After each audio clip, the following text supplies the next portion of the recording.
अस्सलामु अलैकुम वरहमतुल्लाहि वबरकातुह।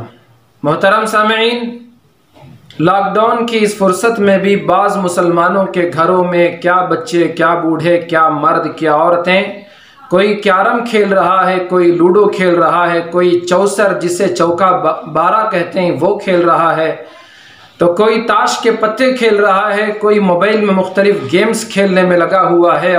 मैं और आप मुसलमान हैं, ज़रा जानेंगे कुरान और हदीस में इन खेलों के बारे में क्या बताया गया है।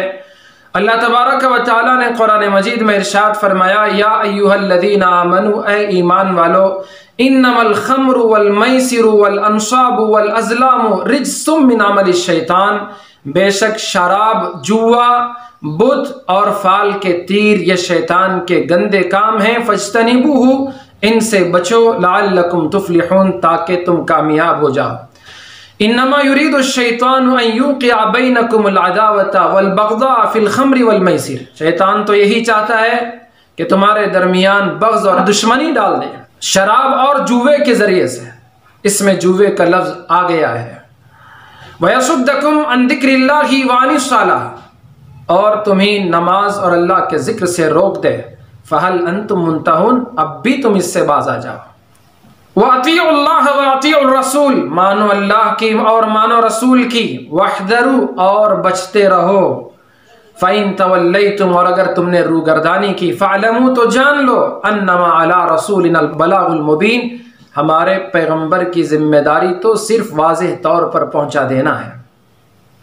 आए हदीस में जानते हैं, मुस्लिम शरीफ में हज़रत बुरैदा रज़ी अल्लाह तआला अन्हु से मरवी है, रसूलुल्लाह सल्लल्लाहु अलैहि वसल्लम ने इरशाद फरमाया, मन लइबा बिन्नर्द शीरी फकअन्नमा सबगा यदहु फी लहम खिंजीर व दमिही, जिसने नर्द शीर, जिसे चौसर कहते हैं, आसान समझने के लिए हमारी ज़बान में, हमारे इलाके में चौका बारा या चीरा जिसे कहते हैं, ऐसा खेल खेला, उसने तो गोया खिंजीर के गोश्त और खून में अपने हाथ को रंग दिया।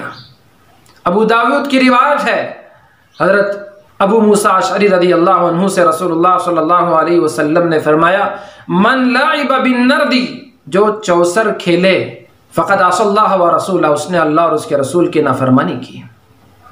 ये चौसर हमारे समझ में आ गया। शतरंज जिसे हम चेस कहते हैं, हज़रत अब्दुल्ला इब्न उमर रज़ी अल्लाह तआला अन्हु से पूछा गया शतरंज के बारे में, उन्होंने बताया कि ये नर्द शीर यानी चौसर से ज़्यादा ख़तरनाक है, उससे ज़्यादा बुरा है। तो इसलिए इस जैसे खेलों से हमें बचना चाहिए। रहा लूडो और कैरमबोर्ड और इस जैसे खेल, जिसकी हदीस में सराहतन कोई बात नहीं कही गई है, लेकिन बाज़ उलमा ने इसको मुबाह करार दिया। बाज़, सभी उलमा ने नहीं, बाज़ उलमा ने इसको जायज़ करार दिया, वो भी चंद शराइत के साथ। पहली शर्त यह है कि इसमें जुआ, सट्टाबाजी ना हो, अगर सट्टाबाजी है तो हराम है। दूसरी शर्त यह कि इसकी वजह से नमाज वगैरह में सुस्ती ना हो। तीसरी शर्त यह कि हुकूकुल इबाद में भी कोई कमी कोताही ना हो। और चौथी शर्त यह है कि कभी कभार इसको खेला जाए तो जायज़ है।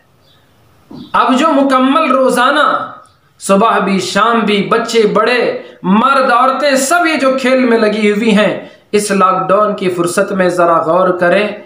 जो बाज़ उलमा ने जायज़ करार दिया, उनके एतबार से भी हम ये काम सही नहीं कर रहे हैं। और जिन उलमा ने इसको जायज़ करार दिया है, उन्होंने आखिर में ये बात लिखी है कि इस्लाम ने इन जैसे खेलों की तरगीब नहीं दी है। इस्लाम ने तरगीब दी है तो तीरंदाजी, घुड़सवारी, तैराकी, ऐसे खेलों की जिसमें वर्जिश होती हो, जिस्म को फ़ायदा होता हो। लोग बड़े मज़े से कह देते हैं कि इतना वक्त है, क्या किया जाए, कैसे इसको गुजारा जाए। क्या हमें याद नहीं वो शोबे अबी तालिब में रसूलुल्लाह सल्लल्लाहु अलैहि वसल्लम और आपके ख़ानदान बनु हाशिम को 3 साल तक बंद किया गया, आपका बैकाट किया गया। कोई उस तरफ जाना चाहता तो उसे रोक दिया जाता, कोई उन्हें सामान ना बेच सकता था, ना उन्हें खिला सकता था, ना उन तक पानी पहुंचने का कोई रास्ता था। बातचीत सब मुनक़ते हो गई। 3 साल का अरसा अल्लाह के रसूल और आपके ख़ानदान के लोगों ने शब अबी तालिब में गुजारा, हमें वो याद नहीं आता। ये फुर्सत का वक्त, कुरान सीखें, अपने बच्चों को सिखाएं, रसूलुल्लाह सल्लल्लाहु अलैहि वसल्लम की सीरत अपने बच्चों के सामने पढ़ें, हजरात सहाबा की ज़िंदगी उनके सामने पढ़कर सुनाएं कि कितने मुश्किल दौर से उन्होंने गुजर कर हम तक ये कलीमा और ईमान पहुंचाया है। हजरत शेख अब्दुल क़ादिर जीलानी रहमतुल्लाह अलैह की ज़िंदगी पढ़ें, ख्वाजा मोइनुद्दीन चिश्ती अजमेरी रहमतुल्लाह अलैह की ज़िंदगी पढ़ें, औलिया इकराम की ज़िंदगियों का मुताला करें। ये वक्त तो इसके लिए था। हमने वक्त गुजारी के लिए ऐसे खेल चुने कि जिसकी वजह नमाज पर भी असर पड़ रहा है, हमारी तिलावत पर भी असर पड़ रहा है। कहने वाले ने सच कहा, वक्त और मौत किसी का इंतज़ार नहीं करते। बचें, डरें अल्लाह से। ये वक्त गुनाहों से माफ़ी मांगने का वक्त है। ये वक्त अपने आप को संभालने सुधारने का वक्त है। ये वक्त बच्चों को बड़ों का अदब सिखाने का वक्त है। ये वक्त बड़ों को बच्चों के साथ शफ़क़त से पेश आने का वक्त है। ये वक्त अपने रब को राज़ी करने और मनाने का वक्त है। अल्लाह पाक मुझे आपको समझने की तौफ़ीक़ अता फ़रमाए। आमीन व आखिरु दावाना अनिल हम्दुलिल्लाहि रब्बिल आलमीन।